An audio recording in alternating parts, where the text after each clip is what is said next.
friends, welcome back to my channel abactive green. This is Abisha. So இது பாத்தீங்கன்னா மாயன் கீரை எவ்வளோ ஆக்ரோஷமா ஃப்ரெஷ்ஷா வளர்ந்துட்டு போயிட்டு இருக்கு அப்படினு பாருங்க.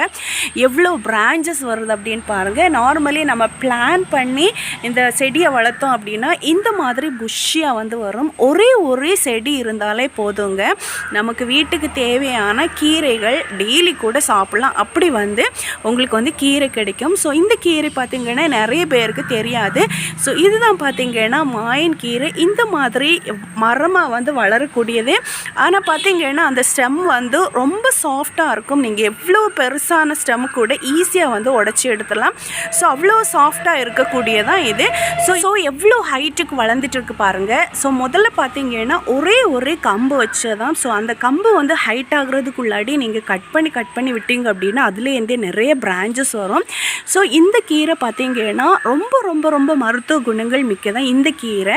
இதில் பார்த்தீங்கன்னா இந்த கீரை பார்த்தீங்கன்னா நீங்கள் உடைச்சிங்கன்னா இதுலேருந்து பால் வரும். காமிக்கிறேன்னா ஸோ இந்த மாதிரி பால் வரும். பார்த்திங்கன்னா தெரியும். இது உடைச்சிங்கன்னா இந்த மாதிரி பால் வரும்.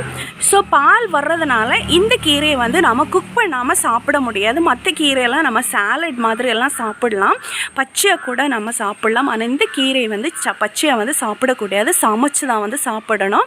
மற்ற கீரை மாதிரியே இந்த கீரையை வந்து பொரியல் பண்ணிக்கலாம், கடையல் பண்ணிக்கலாம், எப்படி வேணும்னாலும் நம்ம வந்து யூஸ் பண்ணிக்கலாம். இந்த கீரையிலேயே நிறைய செடி இருக்குது பார்த்திங்கன்னா தெரியும். ஆனால் இந்த ஒரு கீரை தான் இவ்வளோ வந்து புஷ்ஷியாக வந்து நான் விட்டுருக்கேன். ஏன் அப்படின்னா பின்னாடி வந்து ஜன்னல் இருக்குது, அவ்வளோ வெயில் வர்ற ஏரியா. ஸோ எனக்கு இந்த செடி வச்சதுனால எங்களுக்கு வீட்டுக்குள்ளாடி வந்து வெயில் வராமல் இது தடுக்குது. ஸோ உங்களுக்கு வந்து இந்த மாதிரி வெயில் வர்ற ஏரியா ஸோ கொஞ்சம் ஷேடியாக வேணும் அப்படின்னா கூட இந்த கீரையை நீங்கள் வளர்க்கலாம். ஸோ அழகுக்கு அழகாக இருக்கும், நம்மளுக்கு தேவைக்கு கீரையும் எடுத்துக்கலாம். அதே சமயம் நமக்கு ஷேடியாக வந்து நம்ம நிழலுக்காக கூட நம்ம இந்த கீரையை வந்து வளர வைக்கலாம். அந்த மாதிரி வளரக்கூடிய கீரைகள் தான் இது. இது வந்து வளர்க்குறது பார்த்திங்கன்னா ரொம்ப ஈஸி அப்படின்னு சொல்லலாம். நார்மலி வந்து நம்ம கீரையெல்லாம் விதை போட்டாலும் அவ்வளோ வந்து கஷ்டம். அது வந்து தழைச்சி வளருது, அதில் வந்து பூச்சிகள் பிடிக்கும். ஆனால் இந்த கீரையில் பார்த்திங்கன்னா எந்த பூச்சி தாக்குதலும் எனக்கு இது வரைக்கும் வந்தது கிடையாது. வருமானு தெரியாது எனக்கு. வந்து நான் வந்து இது வச்சு ஒரு 2 இயர்ஸுக்கிட்ட ஆகுது. இது வரைக்கும் பூச்சி தாக்குதல் வராது. ஆனால் சில நேரங்களில் சில இடங்களில் நான் பார்த்துருக்கேன் இலை சுருட்டல், அதில் வந்து அந்த பேன் மாதிரி வரும் தெரியுமா, அந்த மாதிரி வர்றதுக்கு சான்சஸ் இருக்குது. ஆனால் இது வரைக்கும் ரொம்ப ஹெல்த்தியாக இருக்கிற பிளான்ஸில் வந்து அந்த மாதிரி வராது. அதே மாதிரி நம்ம முருங்கை கீரையெல்லாம் நம்ம தண்டெல்லாம் வச்சோம் அப்படின்னா எல்லாமே வந்து வளர்ந்து வரணுங்கிற அவசியம் கிடையாது. ஆனால் இந்த கீரை பார்த்திங்கன்னா நீங்கள் ஒரு சின்ன கம்பு வச்சாலே அது திளிர்க்காமல் இருக்காதுங்க. எந்த கம்பு எந்த இடத்துல வச்சாலுமே திளிர்க்கும்.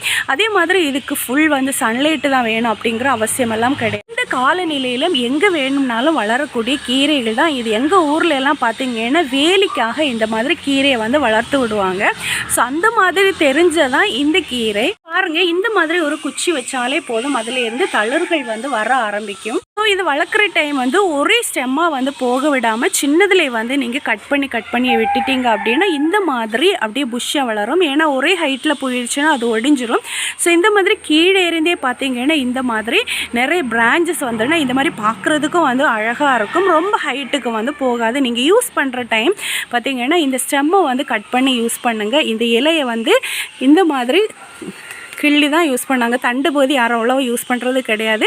இதில் இளம் இலைகளை பார்த்து நீங்கள் யூஸ் பண்ணினீங்கன்னா அவ்வளோ டேஸ்ட்டாக இருக்கும். அதே மாதிரி இந்த கீரை பார்த்திங்கன்னா சிக்கன் குழம்புல எல்லாம் வச்சு சூப்பராக வந்து சமைக்கலாம். ஜஸ்ட்டு வந்து இந்த கீரையெல்லாம் வதக்கி நம்ம அரைச்சி வந்து சிக்கன் குழம்புல யூஸ் பண்ணி பாருங்கள், அவ்வளோ ஒரு டேஸ்டியாக இருக்கும் இந்த கீரை. வந்து பார்த்திங்கன்னா நான் ஃபுல் சன்னி இருக்கிற ஏரியாவில் வந்து வச்சுருக்கிறது. அவ்வளோ வந்து வளர்ச்சி வந்து வந்துட்டு இருக்கு. அதே கீரை தான் இப்போ பார்த்திங்கன்னா நிழலான பகுதியில் வச்சுருக்கேன். இப்போ தான் வந்து வச்சுருக்கேன். அதுவும் வந்து வளர்ந்து வந்துட்டுருக்கு. ஸோ நிழலான பகுதியிலையும் இந்த கீரையை வந்து வளர்க்க முடியும்.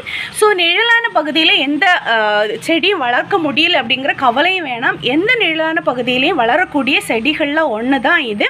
என்னென்னா ரொம்ப இந்த மாதிரி ஹைட் வந்தோடனே ஜஸ்ட் வந்து கட் பண்ணி விட்டுருங்க. அப்போ வந்து பிரான்ச்சஸ் வந்து நிறைய வரும், பார்க்குறதுக்கு வந்து அழகாக இருக்கும். இந்த கீரையை பார்த்திங்கன்னா மெக்சிகோவில் தான் அதிகமாக வந்து பயன்படுத்தி பயன்படுத்துகிறாங்க. அதே மாதிரி நம்மளோட அண்டை நாடான கேரளாவிலையும் அதிகமாக வந்து பயன்படுத்துகிறாங்க. அங்கெல்லாம் பார்த்திங்கன்னா நர்சரியிலே இந்த மாதிரி செடிகளை வந்து விற்பனை பண்ணுறாங்க. ஸோ அங்கெல்லாம் நீங்கள் போனீங்கன்னா இந்த கீரை வந்து வளர்க்க முடியலை, வளர்க்குறதுக்கு ஆசைப்படுறீங்கன்னா எங்கே கிடைச்சாலும் இந்த மாதிரி கீரை வந்து ஒன்று வச்சாலே போதும், உங்கள் வீடு முழுக்க செடி வருங்க. இது வந்து அவ்வளோ ஹெல்த்தியானது. விட்டமின் சி இதில் வந்து நிறைய இருக்குது. ஆன்டி ஆக்சிடென்ட், நோய் எதிர்ப்பு சக்திக்கு ரொம்ப ரொம்ப ரொம்ப சிறந்த ஒரு கீரை அப்படின்னு சொல்லலாம்.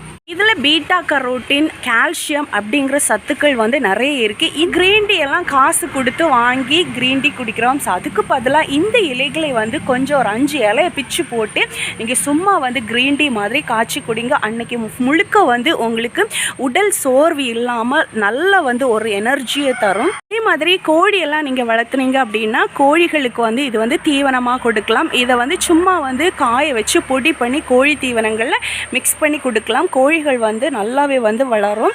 அவ்வளோ மருத்துவ குணங்கள் மிகுந்த இந்த கீரையை கண்டிப்பாக உங்கள் கார்டன்லேயும் வளர்க்குறதுக்கு ட்ரை பண்ணுங்கள். ஸோ இந்த வீடியோ வந்து உங்களுக்கு பயனுள்ளதாக இருந்திருக்கும் அப்படின்னு நான் நினைக்கிறேன். இந்த வீடியோ பிடிச்சிருந்தா லைக் பண்ணுங்கள், ஷேர் பண்ணுங்கள், கமெண்ட் பண்ணுங்கள், மறக்காமல் சப்ஸ்கிரைப் பண்ணிக்கோங்க. நன்றி.